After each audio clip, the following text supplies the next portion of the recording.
Мөлдір. Мөлдір бүгін балалы болды. Міне, маған ашуланып жатыр Мөлдір. Көрсетпеймін деп қалған балдарын. Қане, Мөлдір көрсетші маған. Мөлдірдің екінші баласын қара. Құтты болсын Мөлдір.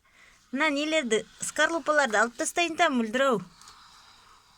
Қош, мен тістеме енді. Мына бостан-босқа қабақтар жатыр ғой, алып тастайын та. Менің қара қызым тентек болып жатыр. Мөлдір, қой деймін саған. Аналарды алып тастайын. Босқа мешайт етіп тұр ғой не. Ой, в общем, Мөлдір екеуміз келіспей жатырық. Мені тыңдамайды на Мөлдір. Үйде инкубатордан да шыққандар бар. Жаңа жерде үшіншісін көрдім ғой. Алып тастадым босаған скорлупаларды. Сонда да тыңдамайды на Мөлдір деген қыз. Не болса да құтты болсын Мөлдір. Ашыланады, жынын құра. Мен тістеймін деп тұр. Қашты банды.